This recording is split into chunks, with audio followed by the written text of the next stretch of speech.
Today's presentation will be on the research done here at Mankato on bearing capacity factors for spread footings on soft clay stabilized at the granular trench.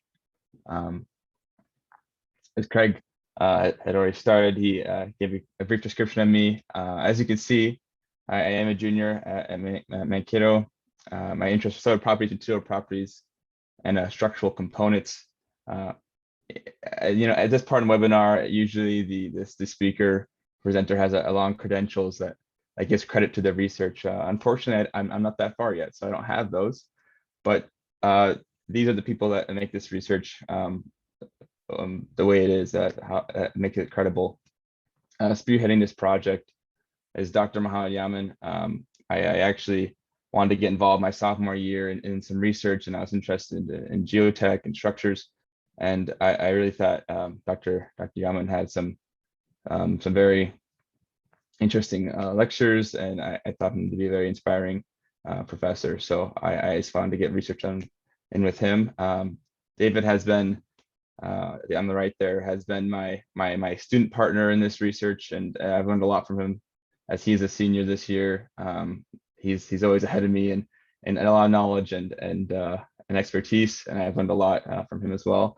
And as most recent, Dr. Dean Aaron Budge joined us about 4 or 5 months ago as we revise and further improve the research in this particular area. And so this will be a broad outline of what's going on today. We'll touch on, I want to iterate that this is only, as of right now, a general overview of what it's about. There will be a more all-encompassing presentation on this topic in May at the U of M conference. And so we'll touch on the background of the problem, what happened before, or what could be worked upon. We'll describe the problem that we have, the software we used, and all that's below that as well. So kind of where we start, we need to know why we're doing this research and what it is exactly, what's needed from it. And so the background on this is there's a lot of knowledge, obviously, as I'm sure you all know, of the effects of foundation shapes and the soil strength and the effect it has on the bearing capacity. However, in this particular case, there's a lack of knowledge concerning the bearing capacity spread footings placed on soft clay soils that stabilize the granular trench. There's room for improvement, there's room for knowledge, and this is what this research digs into. And so in order to find how we can improve on research, we first started to look, as one does, at previous research. So here are a couple notable researches that we touched on. One of the most notable was done by Madhav Vitkar in 1978, where they wanted to see what the effect a granular trench has on soft clay for spread to footing. And they used various trench width to footing ratios, and they modeled that analytically and came up with results. However, this research only assumed a very, very deep trench and assumed shallow failure as the method of failure. So there's some room for improvement with simply this one, this research, as it only involved shallow failure, and that was the main designation. And so we also looked at Hamed in 1986, who provided small scale models, laboratory models of shallow footing with a granular trench, and it provided a great relation of trench depth versus ultimate bearing capacity, what could be achieved. However, due to its small scale nature, we only have so much information that we obtained from it. And so this was also cross-analyzed with our results. And as the most recent, Bhattacharya and Kumar in 2017 did a very similar research experiment where they had a varying trench width and foundation width ratios, friction angles. They went to trench depth and the foundation ratios, and they tabulated efficiencies. However, what we saw maybe that was missing from this research was there wasn't much mention of a location of depth of failure. We didn't know where it was failing, under what extent, if it was deep or shallow, specifically in accordance with height.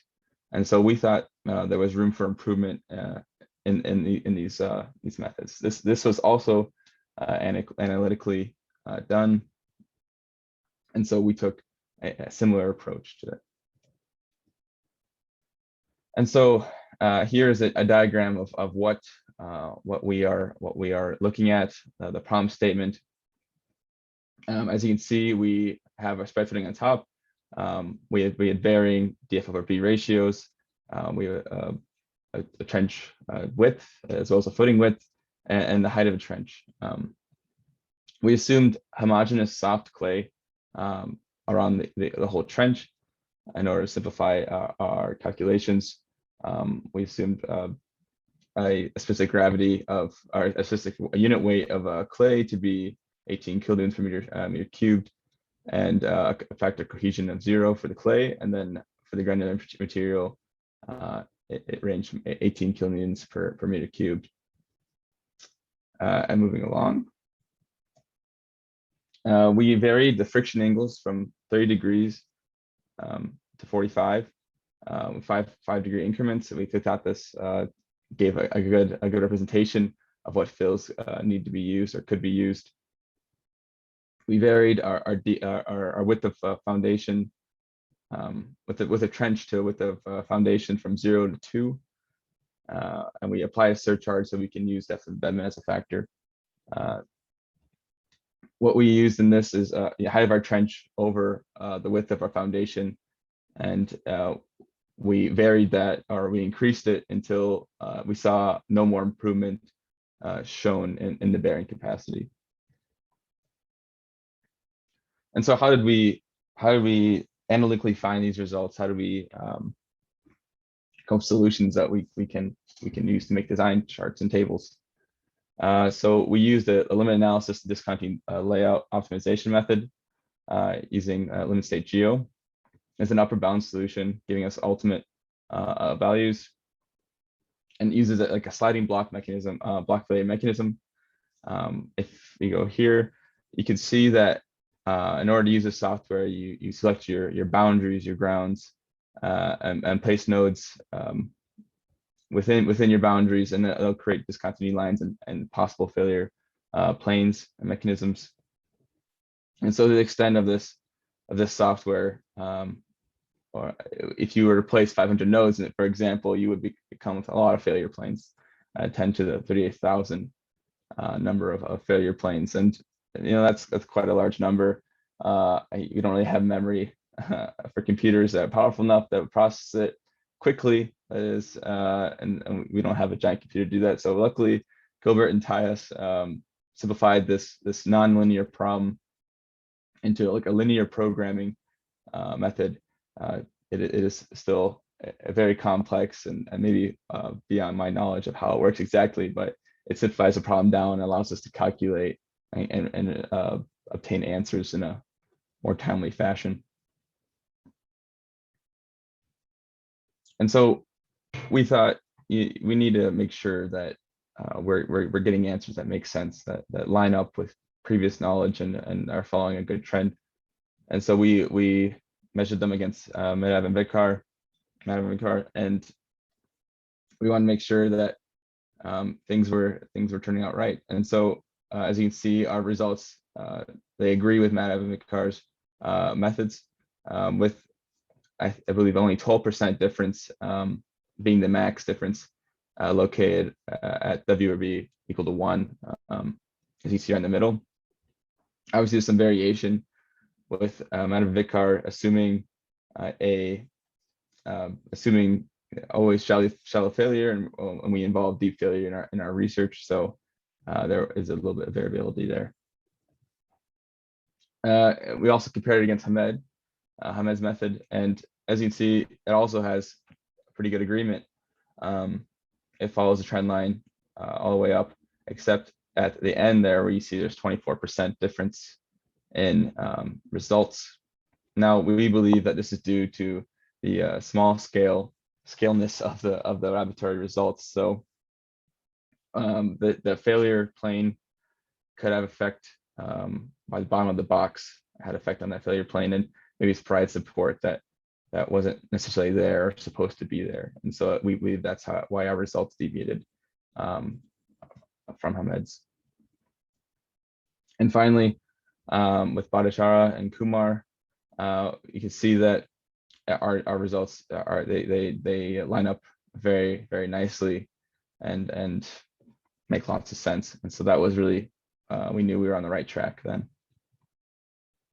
And now, so one of the most important parts of this research is the mode of failure, and where it's happening and how it's happening. And so we looked into bulging failures and failure that represented pile failure, but wasn't that wasn't a viable option either. And so we went with general shear failure. It made the most sense for our problem. We then tried to find where shallow failure occurs and deep failure occurs, and we wanted to know where it happened and where it became our trench no longer had any effect in improvement. And so that depth, as we call it, is critical depth, L critical. And that's the transition from a deep failure to a shallow failure, where the failure occurs all within the trench as opposed to below it.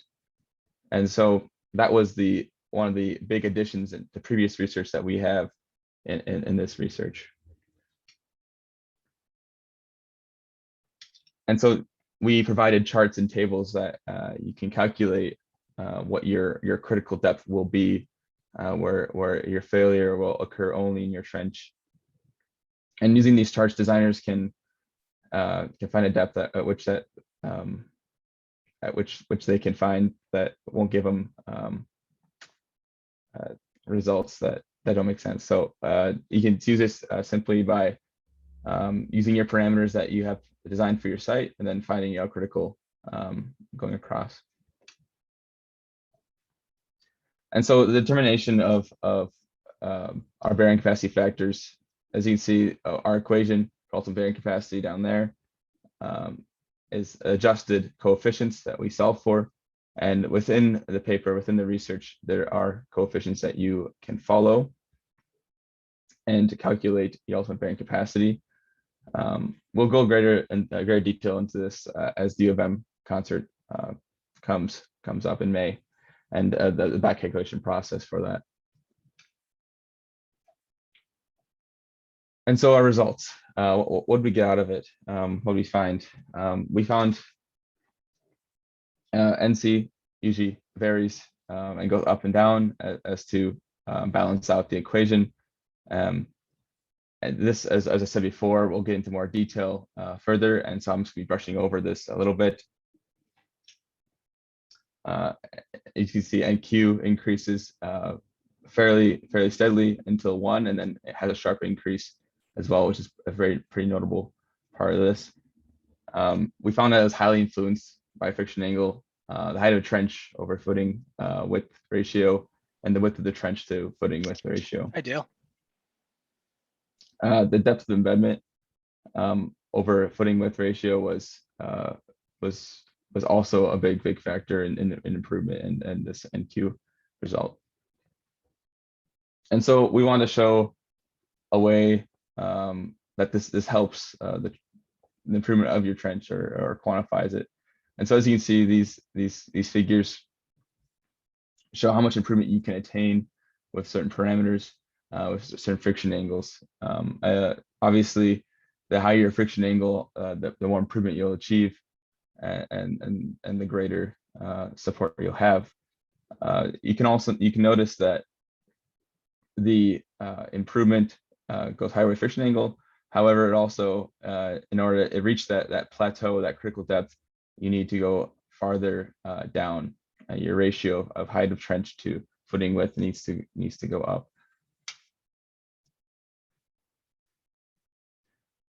So as I said, reiterating before, there was an increase in improvement with increase in friction angle, and there was a point in which improvement stayed constant, and there's no need for increase in depth, the critical depth. And so we wanted to continue to compare it with Madhav Vitkar, make sure our answers made sense. And so, as you can see, when we cross compare graphs, they made sense. They made they followed the general trend, and it showed agreement. And so David and I, we wanted to go off and apply for conferences, research students-based research conferences. And so we want to find a local design example and test out the use of this research and see how it could be applied. And so that's what we did. And so in this situation, we had a local soil from downtown Mankato. This local soil, or we had used previous laboratory results from a local company, and they gave us for senior design years previous, and use that information to estimate our ultimate bearing capacity. And so you can see that the undrained cohesion we had was 40 kilonewtons per meter squared. We assumed a friction angle of clay equals 0. Friction angle of granular fill, we assumed we designed to be 40 degrees, and the unit of weight of our clay and granular trench is 18 kilonewtons per meter cubed, both. And so we wanted to provide design charts for this site. We wanted to make it clear that the user or designer for this site could easily use our charts. And so we varied dF over B. We gave from 0, 1, and 2. We varied our height of a trench so they could see and map out at what height and what kind of improvement they could attain. And we had varying widths of the footing and of the trench. And so, for example, we have this table here that a designer could easily use. As I said before, we have our adjusted heights from 0 to 20 meters. And now you're probably thinking that it is awfully high.